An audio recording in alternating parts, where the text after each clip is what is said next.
want to really see something that said, take a look at what happened. Most importantly, and I mean this from the bottom of my heart, Trump is a threat to this nation.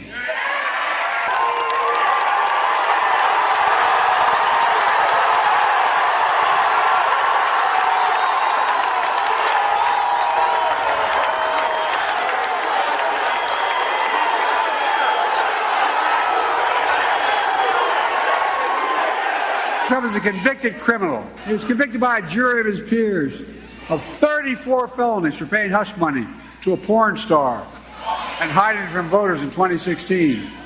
Mr. Trump raped her. He raped her. But guess what? Donald Trump has gotten a free pass. He hadn't done a damn thing till like a couple of days ago. He'd been riding around his golf cart in his course, filling out his scorecard before he picks up his club, rambling about. Think what he's been talking about. Hannibal Lecter, he says, is a nice guy. Trump would rather be electrocuted than eaten by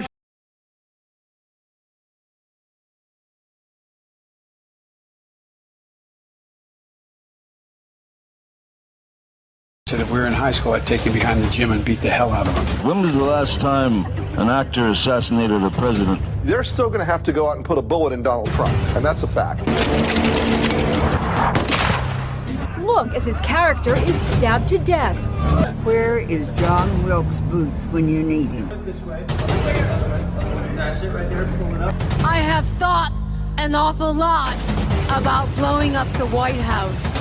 A Missouri state senator is under investigation by the Secret Service after saying she hopes President Trump is assassinated. I will go and take Trump out tonight. And if you see anybody from that cabinet in a restaurant, in a department store, at a gasoline station, you get out and you create a crowd. And you push back on them. And you tell them they're not welcome. They're not going to stop before Election Day in November, and they're not going to stop after Election Day. And that should be, everyone should take note of that on both levels, that this isn't, they're not going to let up, and they should not. As a matter of fact, if you think back to the last president that had an assassination attempt taken on him that has gotten this close, you're going to go back a ways. And if you actually look at the presidents that were assassinated and you look at what they were doing to the government money, you would realize the reason they're getting taken out isn't because some random Joe Schmo downtown doesn't want that president. It's because the system feels threatened. It's not some random person that's living out in the country that's like, I'm going to go in there and I'm going to take out Donald Trump. No, this is a systematic approach, right? Their first approach was, hey, we're going to make sure that Joe Biden gets elected and we're going to make sure he gets the votes. He got the votes. Boom. This time around, they were going to do the same thing. They were going to put Joe out there. He was going to get a landslide of votes. Joe was going to win again. But here's the thing. They decided instead of trying to do anything risky, let's just put our opponent in prison. Let's do it the legal way. Let's send him through the judicial system, get him locked up so he can't run for president. And that failed. And as a matter of fact, it garnished more support for Donald Trump. So they were like, oh, crap, Joe Biden, you got to get out there and debate. You got to make sure we can sell how many votes you're going to get and people are going to believe it. But guess what? Joe went up there and fumbled the ball. It's not a coincidence that this assassination attempt happened right after Joe Biden completely fumbled the bag on the debate stage. And all of a sudden, even his own supporters are calling for him to step down. And now the system that you supposedly hate but somehow still vote liberal, that system is panicking. And the only other option they have, since they already exhausted the fake vote, they've already exhausted the legal proceedings, and now their only option is left with desperate, take him out. The focus of the FBI today is to process the crime scene at the rally and try to work backwards and determine the sequence of the events. Now, 3 senior U.S. law enforcement officials say the person who fired at former President Trump used a semi-automatic rifle. The FBI identified that suspect as a 20-year-old Pennsylvania man. He was killed on the scene by law enforcement. It was a terrifying scene as former President Trump was rushed off the stage following that apparent assassination attempt. Federal authorities identified the suspect as Thomas Matthew Crooks. We're told that he had a limited presence online and on social media. A Trump spokesperson says that the former president is doing fine. He traveled to his home in New Jersey and he went online and thanked law enforcement after the incident. President Biden addressed the nation and condemned the violence. We're also told that the president spoke with former President Trump by by phone last night. Meanwhile, the Republican National Convention is set to begin here in Milwaukee on Monday, and security was already heightened ahead of the event and has been ramped up even more since the assassination attempt.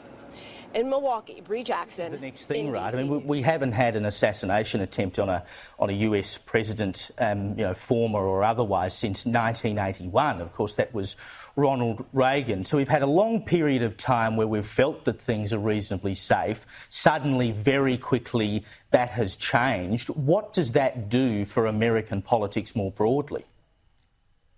Well, let me tell you what's going to happen. If that bullet would have been 2 centimeters to the left or just in any other direction and would have gone through his skull, the deep state or the quote-unquote people that want to make us mad and fight with each other would have gotten what they would have wanted, because there would have been some sort of civil war. If Donald Trump gets assassinated, people are going to go to the streets and they're going to cause a lot of damage because they are very frustrated. Donald Trump stands up for, populism. He stands up for the middle class. And this is what they want. They want to take him out so that the people here in America will be fighting with each other instead of actually going to the politicians and trying to fix the problems that we're having. And sadly, we were about 1 centimeter away from literally having a civil war here in America. And I said to someone today, I feel like it wasn't just Donald Trump who dodged a bullet at that rally. It was the entirety of the US, because if that bullet, as you say, had gone through his head and he had been killed, we wouldn't be sitting here talking tonight or this morning, your time, about what this all means for America. We'd be talking about buildings being burnt to the ground. You're exactly right. I mean, buildings burned to the ground, people would not stop. It would be a terrible tragedy. I mean, I was not alive when JFK was assassinated, but my dad talks about it. This event that just happened felt a lot like 9/11 that we avoided. This is like a 9/11 that we avoided, but I had that same sense of vulnerability, same sense of sadness, just seeing him bleeding from his ear. But if he would have been dead, America, as it looks today, would have been a totally different country. And now, of course, it changes a little bit with this, but I think Donald Trump's going to rebound and come out stronger than ever. And I do think he's going to win the 2024 election. But we are literally an inch away from changing the entire course of history. It's really mind-blowing when you actually just look at it and start paying attention. Because asking some people after it happened, I went out here and I'm in Tampa and I'm here on vacation, and I went and I talked to some people. Some people didn't even know it happened. Some people were flippant, like, oh, well, I wish he got shot. So it's a very divided country that we have right now. People are struggling, and people do look at Trump as a villain. Some people look at him as a hero. So shooting him would have only divided this nation much further. Yeah, most definitely. And this sentiment